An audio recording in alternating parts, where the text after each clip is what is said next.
or in a society that has already made people feel some type of way about their cultural foods, we need to be feeling empowered about our cultural foods from the jump.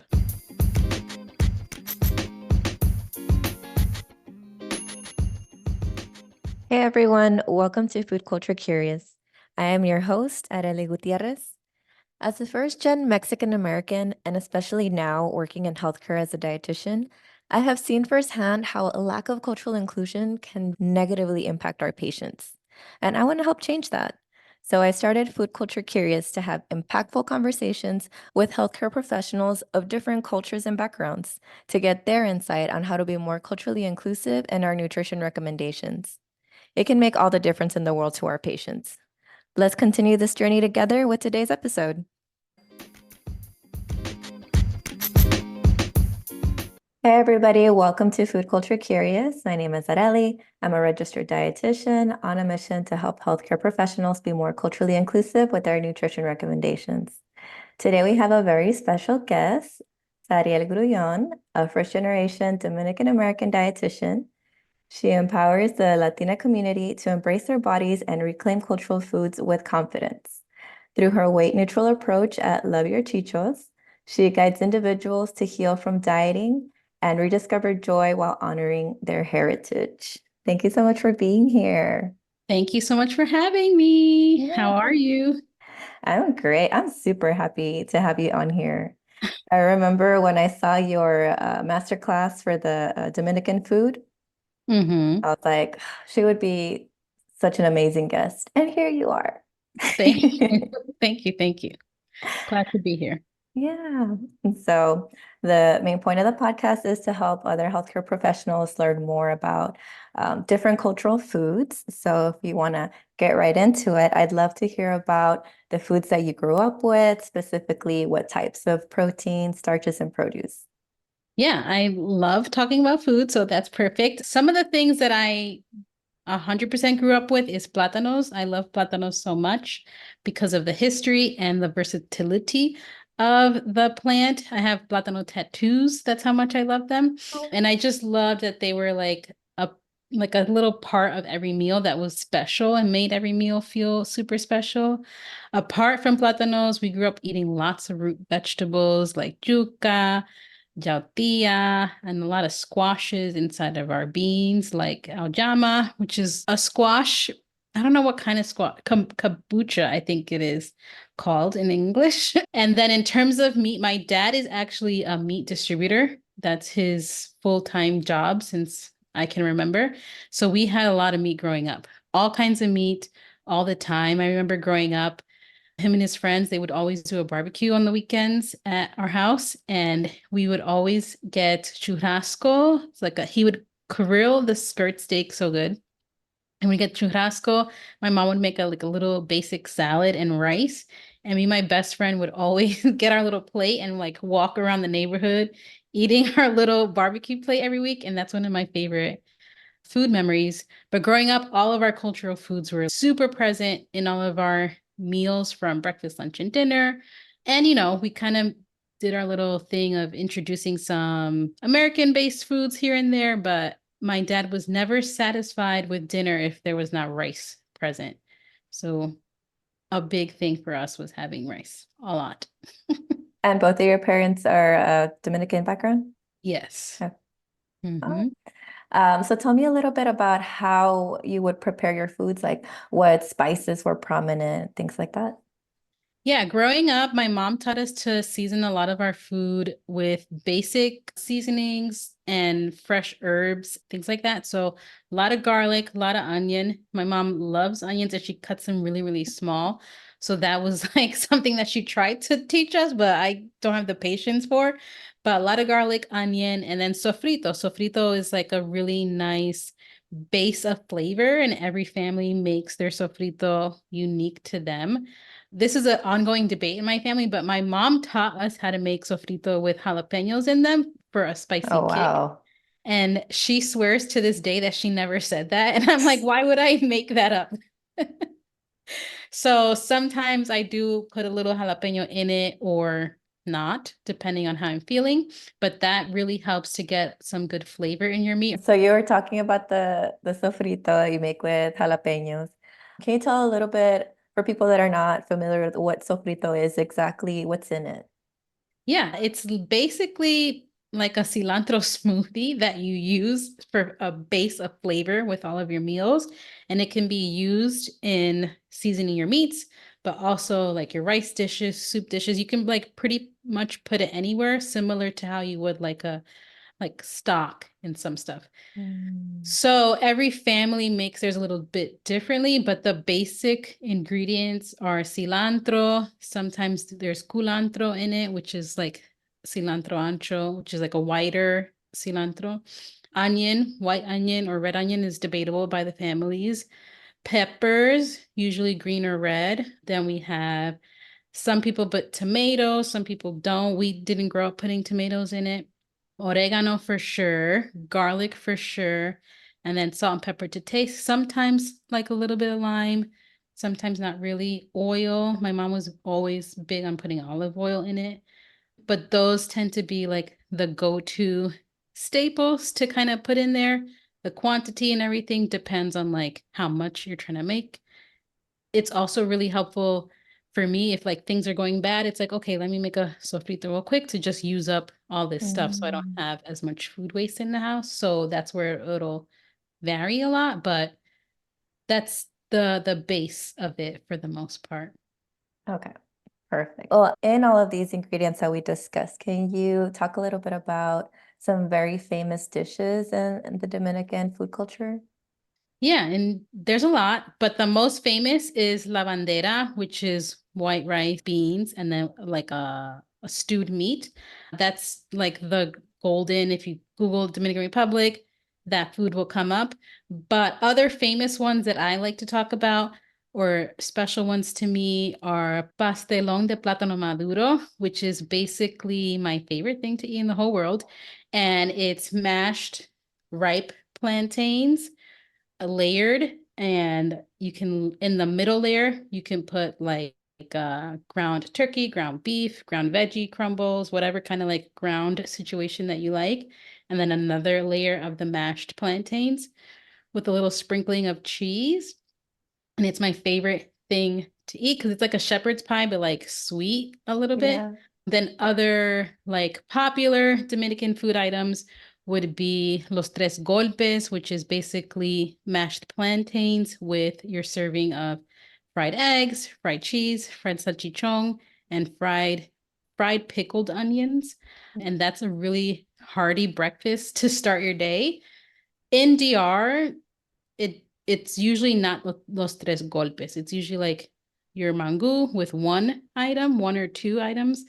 But here in America, the three seems to be like the favorite to have. Then some non-obvious ones are like fried red snapper if you're on the beach Mm. or the coastal region. That one's great with like tostones. Those are one of my favorite memories. And then another one that I want to highlight is because Catholicism is one of the predominant religions in DR, during Holy Week, we have this dessert that's called habichuela con dulce. And basically, it's beans that are pureed with a lot of milk and sugar. And it's like a soupy beaned thing. And I know that I'm not selling it, but it's 100% so good and like reminds you of being with family during this time of the year. And I love making it. I didn't make it this year because it's just two of us. It's like it's a lot of effort for just two people, but I think I'm gonna make it next year for sure during that time. Yeah, like if you have a white elephant or something. Yeah, some now that we have friends, we didn't have friends Mm. at the beginning. What are some other holidays that are commonly celebrated and any particular dishes that you see during those holidays? We grew up celebrating Thanksgiving, right? And Thanksgiving in our house was a combination of American foods and Dominican foods.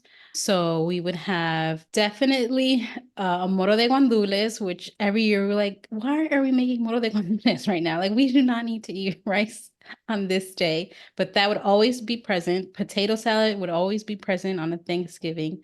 My late aunt, Titi Almin, would make arepitas, And those were so good. I don't think any of us got the recipe, but she would put like some like fennel or some kind of herb in there that was like really tasty. And that was a favorite. And then another holiday around that time is Nochebuena.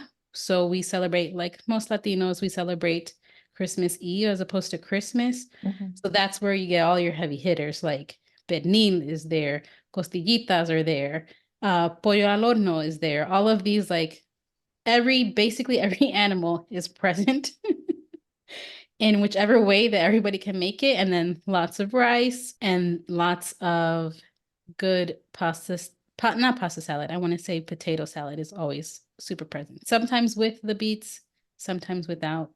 But those are like the staples. And then always whatever kind of veggie my mom would whip up because she was the salad queen in our Mhm. family too. That's awesome. Well, thank you for sharing a little bit about the foods that you grew up with. I know that right now, as a registered dietitian, you work really hard as far as being culturally inclusive in the nutrition recommendations that you make.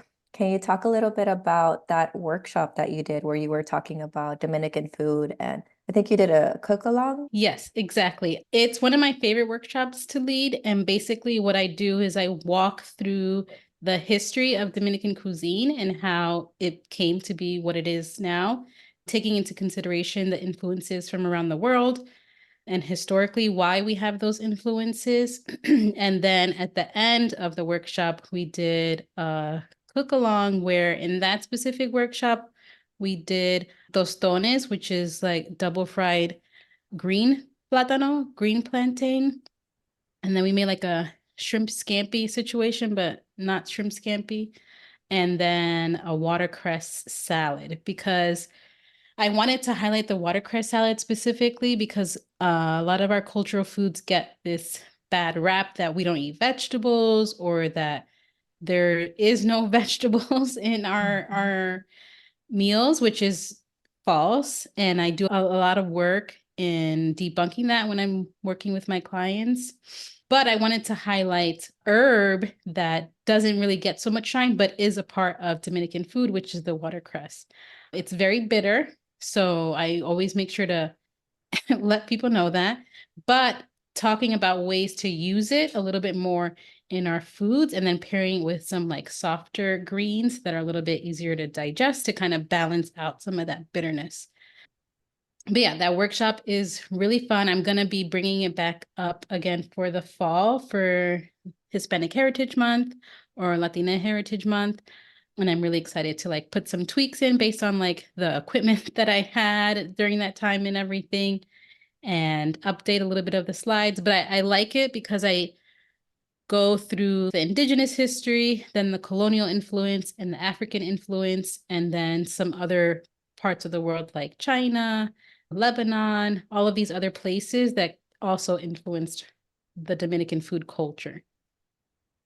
I do find that so fascinating when I have a guest and they mention like, well, this dish came from the influence of this population that moved through and how it all just kind of came together. I found that super Mhm. fascinating. But going back to what you were saying about this myth that people have that there's no vegetables in our diets, I know that when I was being trained as a dietitian, I always saw those examples of like you have your salad on the side or your boiled vegetables on the side, separate from your meat, separate from your starch. And it didn't take into account how a lot of our vegetables are already in our food, right? Like when you were mentioning the sofrito, we're making that with vegetables. Salsas, we're making it with vegetables. There's so many vegetables that are already in the dish. Just because it's not separate doesn't mean that there's no vegetables in there. So I love that you touch base on that. It's such a hard one to like have everyone accept, because we have been ingrained with the messaging of what a plate should look like. And plates around the world just don't look like that. And that's okay. And that's Mhm. something to like always remind folks about. Yeah. So tell us a little bit about how you started Love Your Chichos and what that kind of evolved into. Ooh, that is a fun story. So Love Your Chichos used to be No More Chichos, and it was a page that I shared with my sister. And basically, it first started off as like a workout page for me alone. And then my sister joined in, and then we would like work out and share nutrition tips together. We were doing like some events in the town that we grew up in together and using No More Chichos. As I got a little bit more comfortable working as provider in the nutrition space, I wasn't a dietitian just yet. But as I got more comfortable and starting school to be a dietitian and learning about weight inclusive care and fat phobia and all of these other issues that are present in nutrition, the name was just pissing me off. And I was like, I cannot stand this name anymore. We kept trying to flip it and it just wasn't working. Mhm. So my sister finally let me change the name to Love Your Chichos. And that I feel is a little bit more authentic because it speaks to the mission of embracing yourself. Yes, like body positivity, body neutrality, body acceptance is embedded in the name, but also your culture, right? Like embracing the beauty and love your culture for what it is super important to me. And that's the messaging that I wanted to come across. And love specifically, I chose because it's one of the highest frequencies that we can feel on earth. And Mhm. it is what's needed on earth, in my opinion, in terms of all of the atrocities that we're seeing around the world and have continued to see generation after generation. So love is at the center of everything that I do. And I wanted to make sure that that word was present in the brand name. And so as Love Your Teachers has evolved, my sister has bowed down. She's a doctor now. She's in residency. She don't have time to be here anymore. But I've been able to kind of like take the lead and make Love Your Teachers what it is, this online platform, this like social media personal brand, which allows me to show what loving yourself looks like in an authentic way. And that has led me to partner with Your Latina Nutritionist, which is my job, not my 9 to 5, but you can think of it in that sense, where I see clients through their one-on-one to help them on their personal journey of loving their chichos. So I think because of that platform, I was able to partner with a dietitian like that. Mhm. Without it, I don't think I would have had the opportunity because there would have been not as much of a proof of concept, you could say. And for the listeners that aren't Latina or Hispanic, what does the word chichos mean? Oh, chichos means love handles in Dominican, Caribbean Spanish. I don't know if it's all Caribbean, like, I don't know if Puerto Ricans or Cubans say chichos, but I know Dominicans do. Like you said, it talks about loving yourself, loving your body, embracing your body, especially the concept that, we can have good health in different types of bodies. So Exactly. I love that. Thank you. Um, can you talk to us a little bit about any success stories you might have with a patient that you help them include their cultural foods and help them achieve their goals? Yeah, I have so many, but one that's sticking out right now is a client that I had where there was some food guilt based on the food choices that they made with their cultural food. And they were like, oh, I was like super bad this weekend because I had XYZ thing.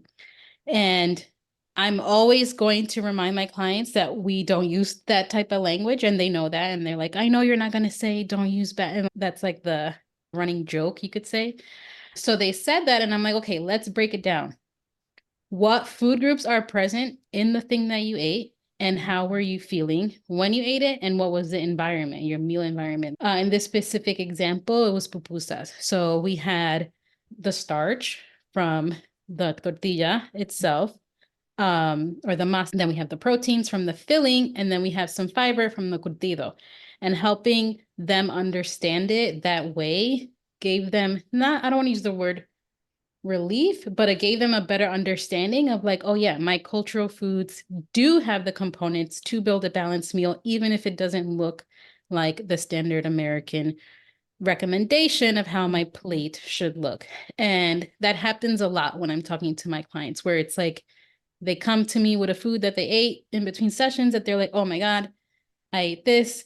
And I'm like, okay, let's break it down to just see. Let's be curious to like what actually happened with this Mhm. food and what was missing or not. And if something is missing, where's the opportunity that we can add it in the next time that we eat that or the next meal to kind of make sure that we're getting it throughout the day as opposed to in just the meals. Yeah, I love that you talk to them about, okay, let's break down, like you said, what actually happened. Let's acknowledge the nourishment that we got from this meal. And if we do want to, in some ways, add more nutrients, how can we do that in the future? So you can come up with a plan together.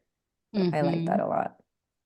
Yeah, it's really fun. One of my favorite Mhm. types of sessions. So for other dietitians that are working on being more culturally inclusive, are there any takeaways that you have for them if they're working with someone who is Latina or specifically from the Dominican Republic? Yeah, I think you hit on one of my favorite acronyms to use, which is triple A, not affiliated with triple A, but it's acknowledge, assess, and then add, right? So acknowledge all of the foods and the food groups that are present in the foods that your clients are eating, right? Acknowledge that, help them acknowledge it too, because if we're growing up in a world or in a society that has already made people feel some type of way about their cultural foods, we need to be feeling empowered about our cultural foods from the jump.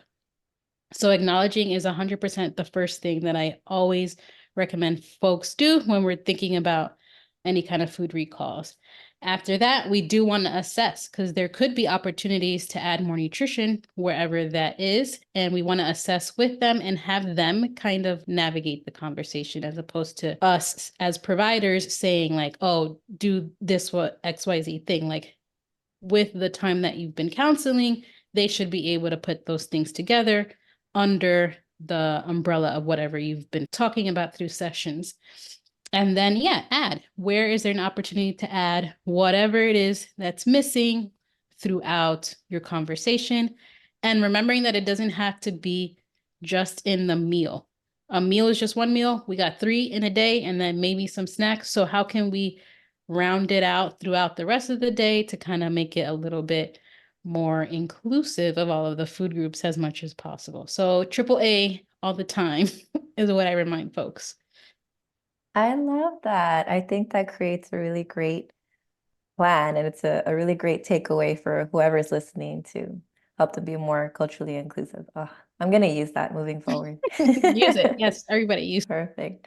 Any final thoughts for us about what you're doing, where you're trying to go next as far as Love Your Chichos? Yeah, thanks for asking that. I think that's a great question. I think right now, I was talking about it on my stories the other day. I'm giving myself the creative freedom to do stuff outside of like just posting what I quote unquote should be posting based on my job and my title. So, what that looks like is me jumping onto YouTube, and I'm having a really fun time making longer form videos on YouTube, showing a little bit more of my personality in that space. It's scary as hell because I don't know what exactly I'm doing, but I'm having fun and I'm allowing Mhm. that to kind of feel that. And then on top of that, I'm also writing. I loved writing as a teenager and they kind of like stopped doing that. So I'm on Substack writing not so much nutrition content, but naturally because I am a dietitian, nutrition stuff is going to come out of me, but it's more of an understanding of who I am and how that affects the way that I see the world. So writing and becoming a video girly are the two things that are taking my heart right now.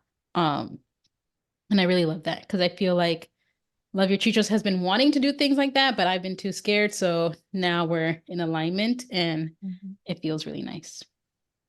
Yeah, that's awesome. And it's Mm. great to continue to grow, right? And to have fun with what we're doing. Yes.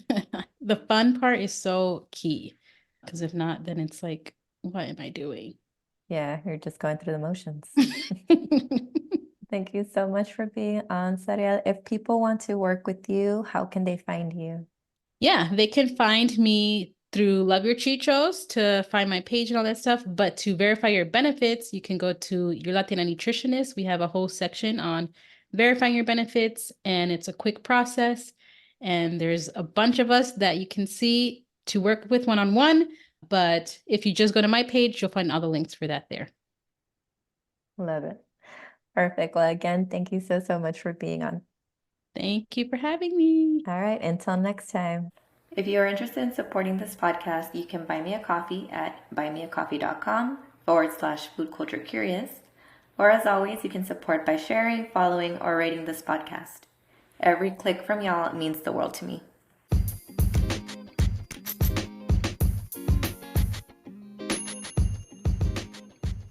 And now for a quick disclaimer. Food Culture Curious is for educational and entertainment purposes only and does not take the place of medical advice from licensed healthcare professionals. If you need to seek medical advice, please speak to your healthcare provider. Thank you for listening.